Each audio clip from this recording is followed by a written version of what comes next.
Hi, Steve here with digitalphotographygear.com, and today I'm reviewing the Canon EF-S 10-22 f3.5-4.5 USM lens. I have it mounted on a Canon 7D. This is an ultra-wide zoom lens for APS-C size, sensor size SLRs from Canon. So it is an EF-S mount, so it will not fit the full frame or APS-H sensor size SLRs. It is only for the 7D, 60D, and Rebel series. It will not fit on a 1D, 1DS, or 5D camera bodies. It will also, of course, fit the older models like the 50D, 40D, 30D, etc. But its focal length is comparable to a 16-35 on a full frame, but this being a 10-22 on a crop body is equivalent in focal length to that. So I have the optional lens hood attached here. The lens hood is not included with the lens, but you can purchase it separately. It just goes on standard bayonet mount, give it a quarter twist. But just so you see what it looks like with it attached, size and shape, it does increase the size of the lens side to side. Doesn't add so much length, but side to side it does add quite a bit. So that's that, and just go over some of the physical features of this lens. It, like I said, is the EF-S mount, not the EF mount. It's pretty small and lightweight. It not going to weigh you down. It's a little over 13 ounces, so it's not even a full pound. But good build quality. Has a metal mount, plastic body, and great quality glass optics. Zoom ring and focus ring are both nice and smooth. It is not weather sealed, so if you're going to use this in adverse conditions, do so with caution. Zoom ring is smooth, positive. It is not damped, so it doesn't have any resistance to speak of. But it's not going to creep on its own, but if you do brush up against it kind of lightly, it will move a little bit. And the focus ring does have a little resistance to it, so it feels a little more precise than the zoom ring. And it does have full-time manual focus, so you can adjust it whenever you feel like. And AF/MF switch here on the side, and a distance scale here as well.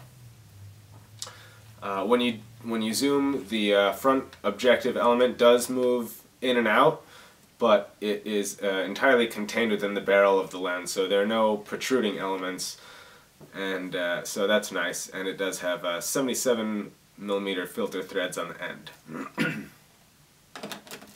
One of the things I really like about this lens is its autofocus. It's fast, accurate, and very quiet. So it's really nice for that. It hits the focus every time. It doesn't really hunt focus a lot. So that's a really nice feature of this lens. Image quality is really good considering this is a non-L lens. I wasn't expecting top quality sharpness and color and stuff like that, but it's actually really nice. It's very sharp, even wide open from the center of the frame to the edge of the frame. It was impressive, and color is good. Bokeh to speak of since it's such a wide-angle lens, you don't really get a feel for the out of focus regions a whole lot unless you're focusing really close. If I were focusing on the box here, let's say from here, then yeah, you would get some out of focus regions. But if I were taking a picture of something a little further away, then most of the picture would be in focus. So I want to talk about the perspective of the wide-angle lens for a minute. It can really be used to your advantage to get a nice wide landscape or for architecture, interior shots like that. It is definitely not a portrait lens by any means though, unless you're doing a really wide environmental portrait. But it certainly will distort your subjects if they're up close to the lens. It's going to make their nose look big. It's going to make their face look distorted. So it's definitely not a lens for human close-ups, but you can definitely also create some really interesting and unusual perspectives with such a wide-angle lens. So you can really you can play around with it and kind of get a feel for what the wide-angle perspective can do to your photographs. It's definitely a fun perspective to play around with. With other lenses that are more in the normal range, it's kind of what you see is what you get.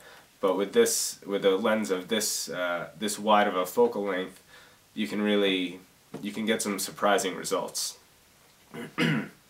Distortion is handled pretty well. Barrel distortion and pin cushioning, they're both handled really well. There's a little bit of pin cushioning on the longer end of 22, a little bit of barrel distortion on by the 10mm side, but it's really not bad at all. And yeah, just keep in mind that if you're shooting straight lines and you want to keep your straight lines straight, you do have to keep the lens exactly perpendicular to what you're shooting. It is correctable in post-production, but that's just an additional step that I try to avoid when processing my images. Flare and chromatic aberration are also handled really well. There's just a little bit of purple fringing if you're shooting wide open on the corner of the images. If you zoom in or stop down a little bit, it really is not noticeable at all, and so that was very impressive. And sun flare or lens flare was also really impressive. I shot directly into the sun with this lens, and there was just a little bit of lens flare. Not really, certainly didn't ruin the photograph at all, but it was there a little bit, but it was handled very, very well. Like I mentioned, this lens is comparable to the 16-35 on a full frame body. It is definitely slower. The optics aren't quite as good.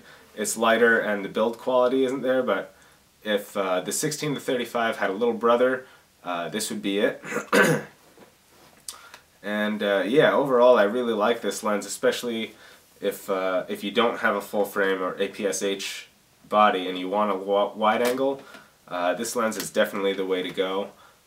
There's some other options out there from Sigma and Tamron and Tokina, but overall I think the Canon 10-22 is the best, has the best all-around feature set, focal length, and yeah, it's just overall the best choice, unless you really need the speed of the Tokina 2.8 or other features that the Sigma or the Tamron has to offer. But overall I like the Canon. Yeah, anybody that shoots wide angle with a crop body, I think should definitely consider the Canon 10-22. It's really nice, and if I didn't shoot full frame, I would definitely be shooting the 10-22 pretty often. So overall, I definitely like it. It doesn't have the build quality of an L lens, but then again, it's not an L lens, and its price is reflected in that. So definitely recommended. And that is the Canon EF-S 10-22 3.5-4.5 USM lens. Join me next time when I review some more gear on digitalphotographygear.com.